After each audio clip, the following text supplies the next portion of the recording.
Hello, my name is Shivranjani. I am the director of the film Victoria, which is screening at the Dharamshala International Film Festival. Thanks so much, Shivaranjani. Can you tell us a bit about what inspired you to make Victoria? So, some 6 years ago, I was visiting a parlor in my hometown, and I happened to see a rooster which was tied near the toilet of the parlor, and that image was striking. So, I asked one of the beauticians about him, and they told me it was supposed to be a sacrificial rooster that was to be given to the Saint George Church nearby. So that became a one line in my notes app, which I later developed as a script for Victoria. And can you tell us a bit about the process of translating that idea from the script to film? Yeah. So I had written this as a one line for a really long time, and then the state government grant announcement came in newspapers. That's when I thought should develop this as a synopsis and a treatment note and submit to them. And this was a three-stage process. And first we submitted the synopsis, then they picked some 10-15 scripts, and we had a workshop. So there are two schemes run by the government, one for the women empowerment and one for Dalit filmmakers. And so we had a workshop together, and we created a treatment note at the end of the workshop, which later was developed as a script. And there was another set of interview which happened, and two of us were picked as the final grantees.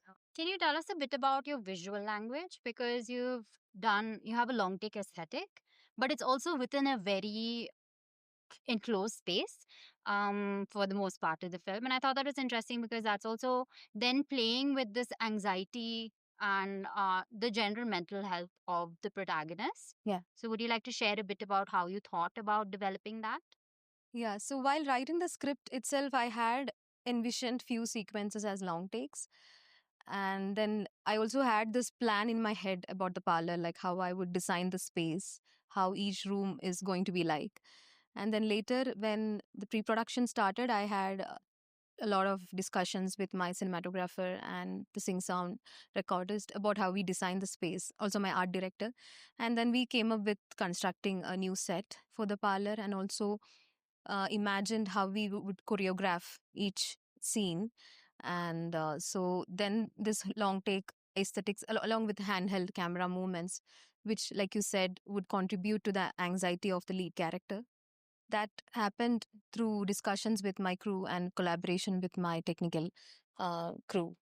I believe your PhD is about hybrid documentaries. And Yes. I feel like that was also, in a way, informing some of the film because you do have magic realist sequence, you have realism, you have also the documentary sequence, and all of them are really beautifully interwoven together. Yeah. So, could you talk a bit about switching from one mode to another within the narrative of the film? Yeah. So I had this brief given by the production that I need to be like this film has to be essentially a fiction film because it's going to be getting released in Kerala theaters. So staying in that fictional whole thing, I wanted to play a little bit with this whole documentary style of looking at things.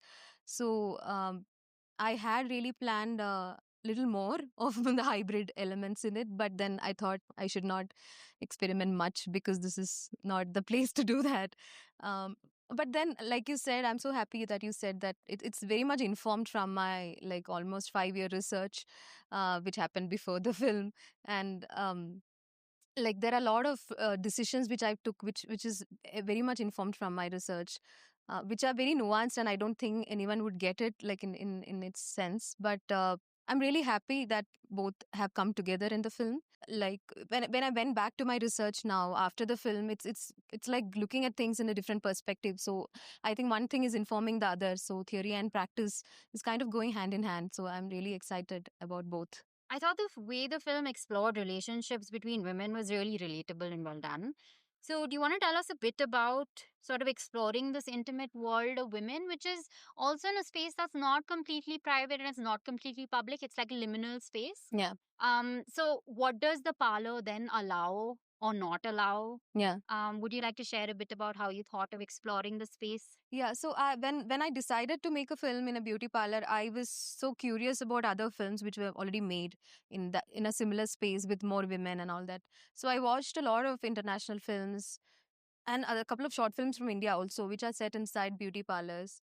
And so I was thinking, how would I do something differently, and how would I show the place where I come from?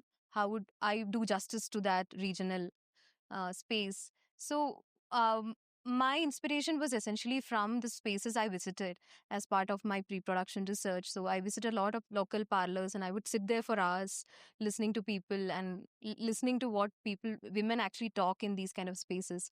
And also other kind of spaces where women get together, like Kudumbashri meetings, or tailoring shops, where a lot of women come together. Those were really important spaces for me as like research. So a lot of stories you see women talking in the film are actually picked up from different places. I think that really helped me, and I owe my screenplay to a lot of women in my life who really contributed those stories knowingly and unknowingly. um, yeah, so for me it was really important to bring these everyday mundane conversations women have with each other. I think it's part of a collective existence, how we navigate through our traumas, our emotional issues, everything in life. That's a way of coping for women, I feel, and that's what really tried to do. Yeah. You said it began with the rooster as such. Yeah. But interestingly, ostensibly, the only male figure that is in the film is the rooster Yeah. in like a visible way. And I'm sure lots of people have also asked you this question. But can you tell us a bit about how that idea of only representing a space where then men are mediated in a certain way? One was to play around with that idea, because we see, once you enter the parlor, we see this board outside written that no men allowed. So I was doing justice to that board. And again was, I liked that creative restriction to myself. Like, I didn't, that was a creative restriction which would help you, like it would make you challenge, the way you construct certain scenes. And also, there is also definitely a political reason, because we see a lot of films, in especially recently in Malayalam cinema, with no women in it. And I don't think anybody is making a problem about that. Like they talk about my film, because wherever we have shown the film, I've seen people, men getting up and like getting agitated that why are you not showing men? Do you hate them? Do you have a problem against men? So in a way, there are a lot of criticism about this film being a very feminist propaganda film. So I think if you are not annoyed about the fact that there are no women in many films, and you're okay with that, and then in a women only space you demand a man to be there, I think there's fundamentally some problem that we need to address. So definitely that was all the reasons. Some people see the rooster as symbolic. Yeah, So, yeah. what were some of the readings that people give of the presence of the rooster? Yeah, so some saw it as a male representative who were like a voyeur inside the parlor looking at the women talking and all that. Some people saw a parallel between Victoria and the rooster, like them both being like tied up and like not free enough to explore their choices and all that. That was another interpretation. For me personally, I was mostly looking at him as a very spiritual companion to Victoria that particular day, because he is an offering to the saint.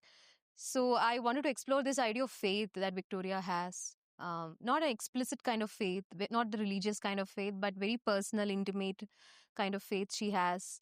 And the conviction that she takes that day, which really happened because of the rooster's presence as well for me.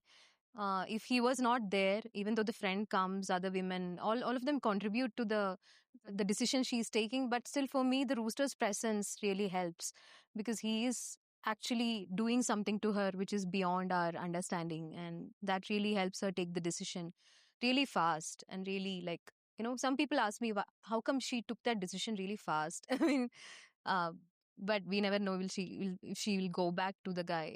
But still, for me, that is because of the. I would like to believe it is because of a spiritual connect that she's making with the rooster that day. Your film screened yesterday, and we're actually having a second screening today. So that's Yeah. also really exciting. Do you want to tell us a bit about your experience being at DIF? So this is my first time at DIF, and I'm so excited. I've never come to this part of the country, and I'm really, really excited to see what they're doing here. And it's a wonderful screening experience. There, because we didn't have many festivals this time to show our film. We are now going to Calcutta Film Festival next week. This was also in a way like our first outside Kerala screening in India. We have shown in China and Australia and Korea and all that, but this was our proper like screening for some Indians who are outside Kerala. So that was an interesting experience, and I was curious to see the reactions of people. And we got a lot of wonderful reviews yesterday, and a lot of discussions happened in the Q&A. And I'm also curious what will happen today. Yeah. But you'd also earlier mentioned that your film is going to be released in Kerala Yes, commercially. Would yes. you like to share a bit about how that happened? And So we are going to have a release by the end of November in limited theaters in Kerala. So that's something we are looking forward to, and hoping that the Malayali audience would take our film to their heart and accept it. Yeah. thank you so much. Thank you so much.